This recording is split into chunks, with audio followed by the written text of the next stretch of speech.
ప్రభువునందు నాకు అత్యంత ప్రియమైనటువంటి వాళ్ళ మీ అందరికీ నా హృదయపూర్వక వందనాలు. మనము ప్రసంగి గ్రంథంలో నుంచి 7వ అధ్యాయం మొదటి వచనం మనం చదువుకుందాం. సుగంధ తైలము కంటే మంచి పేరు మేలు, ఒకని జన్మదినము కంటే మరణదినమే మేలు. చిన్న మాట ప్రార్థన చేసుకుందాం.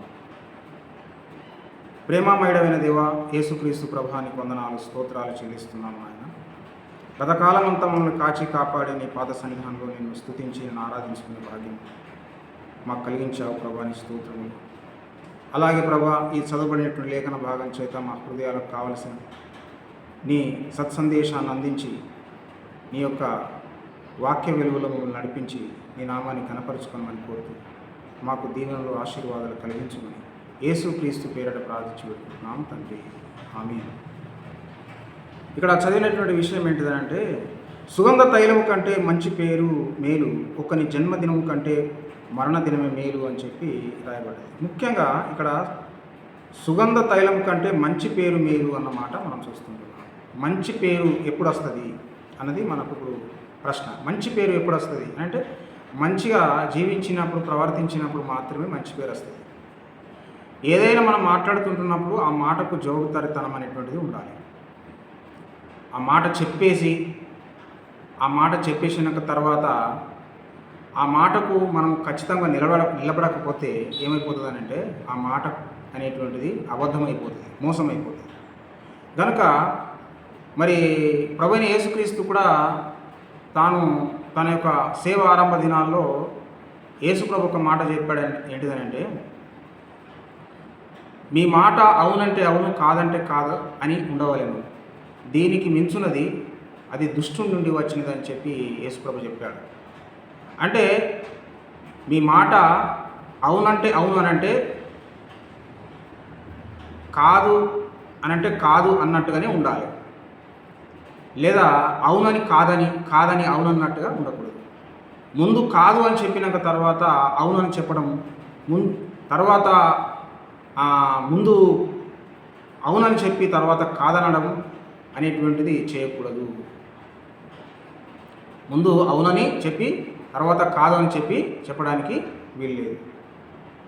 ఎందుకనంటే మనము ముందు ఎవరికైనా పలానాది ఇస్తా అని చెప్పి ఇవ్వకపోతే అక్కడ మనకు చెడ్డ పేరు వస్తుంది. లేకపోతే ఏదైనా మనము చేస్తా అని చెప్పి వస్తా అని చెప్పి రాకపోతే అది తప్పైపోతుంది. కనుక ఈ మాటని మనల్ని ఏం చేస్తుందంటే, మన మాటని మన పనిని నిర్దేశిస్తుంది, అంతేకాకుండా మన భౌతవ్యాన్ని కూడా నిర్దేశిస్తుంది. ఎందుకనంటే మాట మీద నిలబడినటువంటి వ్యక్తి ఏమైపోతాడనంటే, అతడు మోసకారి, దుష్టుడు, చెడ్డవాడు అనేటువంటి పేరు తెచ్చుకుంటాడు. అందుకోసమే మంచి పేరు రావాలని అంటే మాట ఇచ్చినాక తర్వాత వెనుకపోవద్దు. అందుకని ఒక మాట సామెత ఉన్నది కదా, మరి మాట తప్పను మడిమ త్రిప్పను. అంటే మాట ఇచ్చామంటే మడమ తిప్పని పరిస్థితి. మాట ఇచ్చి నేను వస్తానంటే మడమ తిప్పడి. ఆ యొక్క మాట ఇచ్చినాక తర్వాత, నిర్ణయించుకున్నాక తర్వాత ఇక ముందుకే సాగిపోతాడన్నమాట. కాబట్టి మంచి అనేటువంటిది ఎప్పుడు కలుగుతుంది అంటే, మన మాటకు మనము నిలబడ్డప్పుడు. దేవునికి స్తోత్రం కలుగును గాక. హల్లెలూయా. చాలామంది దేవుని సేవ కొరకు సమర్పించుకొని ఆ దేవుని యొక్క సేవలో ఉంటుండగా అనేకమైనటువంటి కష్టాలు, నిందలు, బాధలు, ఆర్థిక ఇబ్బందులు, అనేకమైనటువంటి మరి ఒడిదుడుకులు ఎదురైనప్పుడు ఆ యొక్క వ్యక్తి అయ్యో నాకు ఇన్ని కష్టాలు వస్తున్నాయి అని చెప్పి, లేకపోతే నేను ఇంత నీతిగా ఉంటున్నప్పుడు కూడా నాకు ఇన్ని బాధలు వస్తున్నాయి అని చెప్పి మళ్ళీ వెనక తట్టు చూడడం అనేటువంటిది సరైనది కాదు. అందుకొరకు బైబిల్ ఏం చెప్తుందనంటే, వెనక తట్టు చూసేవాడు నావాడు కాడు అని చెప్పి బైబిల్ చెప్తుంది. కాబట్టి మన యొక్క మాట అనేటువంటిది మన వ్యక్తిత్వం మీద ఆధారపడి ఉంటుంది. మనం ఒకసారి మాట ఇచ్చి మనం తప్పిపోకుండా మనం ప్రయత్నం చేసినప్పుడు మనకు అదే అలవాటు అవుతుంది. కానీ మాటికి మనం అనేక మాటలు ఇచ్చిన తర్వాత వెనుకపోతే ఏమైపోతుందంటే, మనం అబద్ధానికి అలవాటు పడిపోతాం. అప్పుడు ఏమైపోతుందంటే మంచి పేరు రాదు, మనకు చెడ్డ పేరే వస్తుంది. ఇంకొక మాట, మంచి పేరు తెచ్చుకోవడానికి అనేక కష్టాలు పడవలసిన అవసరం ఉన్నది, ఎంతో సమయం కూడా పడుతుంది. కానీ చెడ్డ పేరు తెచ్చుకోవడానికి క్షణం పట్టదు అని చెప్పి ఒక సామెత ఉన్నది. అలాగే ఇక్కడ సుగంధ తైలము కంటే మంచి పేరు మేలు, ఒకని జన్మదినము కంటే మరణదినం మేలు అని చెప్పి మనం చదువుతుంటున్నాము. సుగంధ తైలము కంటే మంచి పేరు ఎందుకు మేలు అని అంటే, సుగంధ తైలముకు ఎంత మంచి పేరు ఉంటుంది, సుగంధాలు వెదజల్లేటువంటిది అది. దాన్ని చూసి చాలామంది ఆకర్షితులవుతారు, అబ్బా అని చెప్పి దాన్ని ఆస్వాదిస్తారు. కానీ మరి చెడ్డ పేరు కూడా దానికి వ్యతిరేకంగా మనం భావించుకోవాలి. సుగంధ తైలం కాదు, అది దుర్గంధం అయిపోతుంది. ఎందుకంటే అతడు మాట మీద నిలబడు, అతడు నీచుడు, అబద్ధికుడు అని చెప్పి లోకం తులనాడే పరిస్థితి వస్తుంది. కాబట్టి మాట మీద నిలబడేటువంటి వ్యక్తులమై ఉండాలి. మాట మీద నిలబడేటువంటి వ్యక్తులమై ఉండాలి. ఇలాగ మాట మీద నిలబడకుండా పతనమైనటువంటి వారు ఎందరో బైబిల్ గ్రంథంలో ఉన్నారు. ఎందరో బైబిల్ గ్రంథంలో ఉన్నారు. మరి ఆ బైబిల్ గ్రంథంలో సరిగ్గా జీవించలేక లోతు అనేటువంటి వ్యక్తి, అంతేకాకుండా సరిగ్గా జీవించలేక బిలాం అనేటువంటి వ్యక్తి, వారు మాట మీద నిలబడలేక వారి యొక్క జీవితాల్లో పతనమైన స్థితి మనం చూస్తుంటాం. కాబట్టి మనము మాట మీద నిలబడాలి. అయితే మంచి పేరు తెచ్చుకున్నప్పుడు మంచి కార్యాలు జరుగుతాయి. మంచి పేరు ఎలా వస్తుంది, మంచి పని చేస్తేనే మంచి పేరు వస్తుంది. కాబట్టి మంచి చేస్తేనే మంచి పేరు వస్తుంది. అందుకని ఒక పద్యము గురజాడ అప్పారావు పద్యం గుర్తొస్తుంది.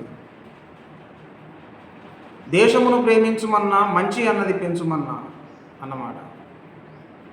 దేశం అంటే మట్టి కాదు, దేశం అంటే మనుషులు.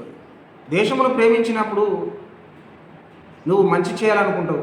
మంచి చేసినప్పుడు సంఘము, సమాజము, నీ వ్యక్తిత్వ జీవితము గుణపడుతుంది. నువ్వు గొప్పవాడవవుతావు. అప్పుడు ఏం కలుగుతుంది, ఏమవుతుంది, సమస్తము కూడా శాంతియుతంగా, సామరస్యంగా అంతా కూడా నీకు మంచే కనబడుతుంది. కాబట్టి లోకంలో చెడు ఎక్కువ ఉన్నది, మంచి అనేటువంటి తక్కువ ఉన్నది. కాబట్టి మంచి అనేటువంటి పెంచే విషయంలో యేసు యొక్క శిష్యులు మాత్రమే చేయాలి.